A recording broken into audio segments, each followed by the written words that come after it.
ನಮಸ್ಕಾರ ಸ್ನೇಹಿತರೆ, ಕಳೆದ 15 ದಿನಗಳಿಂದ ಈ ಒಂದು ಭೂಮಿ ಲಾಗಿನ್ ಏನಿದೆಯಲ್ಲ, ಗೌರ್ಮೆಂಟ್ ಆಫ್ ಕರ್ನಾಟಕ ಭೂಮಿ ಲಾಗಿನಲ್ಲಿ ಸರ್ವರ್ ಪ್ರಾಬ್ಲಮ್ ಇತ್ತು. 15ರಿಂದ 20 ದಿನ ಒಳಗೆ ಈ ಒಂದು ವರ್ಕ್ ಆಗ್ತಾ ಇದ್ದಿಲ್ಲ.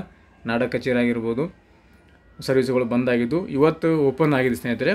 ಇವಾಗ ಲಾಗಿನ್ ಮಾಡಿ ತೋರಿಸ್ತೀನಿ. ಇದು ಭೂಮಿ ಲಾಗಿನು. ಈ ಒಂದು ಲಾಗಿನ್ ಮಾಡಿಕೊಂಡ್ರೆ ನಾಡ ಕಚೇರಿ ಓಪನ್ ಆಗ್ತಾ ಇದ್ದಿಲ್ಲ, ಬಟ್ ಇವಾಗ ಓಪನ್ ಆಗ್ತಾ ಇದೆ. ಪ್ರಾಬ್ಲಮ್ಮು ಸಾಲ್ವ್ ಆಗಿದೆ.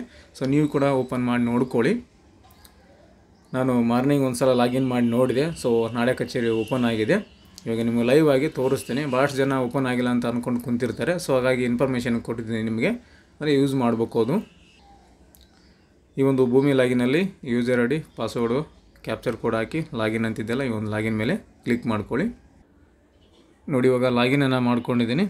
ನಾಡ ಕಚೇರಿ ಸರ್ವಿಸನ್ನು ಓಪನ್ ಮಾಡ್ತಾಯಿದ್ದೀನಿ. ನೋಡಿ, ಮುಂಚೆ ಇದು ಈ ರೀತಿಯಾಗಿ ಬರ್ತಾ ಇದ್ದಿಲ್ಲ. ಇವಾಗ ನೋಡಿ ಓಪನ್ ಆಗಿದೆ. ಸೊ ನೀವು ಕೂಡ ಓಪನ್ ಮಾಡಿಕೊಂಡು ವರ್ಕನ್ನು ಸ್ಟಾರ್ಟ್ ಮಾಡ್ಕೊಳ್ಳಿ. ನಮಗೆ ಮತ್ತು ನಾಡ ಕಚೇರಿ 5.0 ಓಪನ್ ಮಾಡ್ಕೊಂಡು ನೋಡಬೇಕಾಗಿದೆ. ಸೊ ಅದನ್ನು ಕೂಡ ಓಪನ್ ಆಗ್ತಾಯಿತ್ತು. ನೋಡಿ, ಇವಾಗ ಕಾಸ್ಟ್ ಇನ್ಕಮ್ ಸರ್ಟಿಫಿಕೇಟ್ ಕೊಟ್ಟರೆ ನಿಮಗೆ ನಾಡ ಕಚೇರಿ 5.0 ವೆರಿಫಿಕೇಷನ್ಗೆ ಹೋಗುತ್ತೆ ಅಂತ ಕೊಟ್ಟಿದ್ದಾರೆ. ನೋಡಿ, ಬೆಳಗ್ಗೆ ಓಪನ್ ಆಗಿತ್ತು, ಬಟ್ ಇವಾಗ ಕೂಡ ಸರ್ವರ್ ಅನ್ಅವೈಲೇಬಲ್ ಅಂತಲೇ ಬರ್ತಾ ಇದೆ.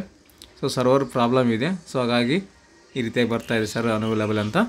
ಸೊ ಟ್ರೈ ಮಾಡಿ ನೋಡ್ಕೊಳ್ಳಿ, ಬರ್ಬೋದು. ಭಾಳಷ್ಟು ದಿನದಿಂದ ಪೆಂಡಿಂಗ್ ಇತ್ತು, ಸರ್ವರ್ ಪ್ರಾಬ್ಲಮ್ ಇತ್ತು. ಇವಾಗ ಓಪನ್ ಆಗ್ತಾಯಿದೆ ನಾಡ ಕಚೇರಿ. ನೀವು ಕೂಡ ಒಮ್ಮೆ ಟ್ರೈ ಮಾಡಿ ನೋಡ್ಕೊಳ್ಳಿ ಸ್ನೇಹಿತರೆ. ಇದಿಷ್ಟು ಈ ಒಂದು ನಾಡ ಕಚೇರಿ ಪ್ರಾಬ್ಲಮ್ ಆಗಿರೋ ಸೈಟಿನ ಬಗ್ಗೆ, ಸಾಲ್ವ್ ಆಗಿರೋ ಬಗ್ಗೆ ಮಾಹಿತಿಯನ್ನು ಕೊಟ್ಟಿದ್ದೀನಿ. ಈ ಒಂದು ಮಾಹಿತಿ ನಿಮಗೆ ಉಪಯುಕ್ತ ಆಗಿದೆ ಅಂತ ಅಂದ್ಕೊತೀನಿ. ಇದ್ರ ರಿಲೇಟೆಡ್ ಆಗಿ ಏನಾದರೂ ಡೌಟ್ಸ್ಗಳಿದ್ರೆ ಕಮೆಂಟ್ ಮಾಡಿ, ಕಮೆಂಟಲ್ಲಿ ನಿಮಗೆ ಉತ್ತರವನ್ನು ಕೊಡ್ತೀನಿ ಅಂತ ಹೇಳ್ತಾ, ಹಾಗೆ ಯಾರೆಲ್ಲ ನಮ್ಮ ಚಾನಲ್ನ ಹೊಸದಾಗಿ ನೋಡ್ತಾ ಇದ್ದೀರಾ, ಸಬ್ಸ್ಕ್ರೈಬ್ ಮಾಡ್ಕೊಂಡಿಲ್ಲ, ದಯವಿಟ್ಟು ಸಬ್ಸ್ಕ್ರೈಬ್ ಮಾಡಿಕೊಂಡು ಬೆಲ್ ಐಕನನ್ನು ಪ್ರೆಸ್ ಮಾಡ್ಕೊಳ್ಳಿ ಅಂತ ಹೇಳ್ತಾ, ಥ್ಯಾಂಕ್ಸ್ ಫಾರ್ ದ ವಾಚಿಂಗ್.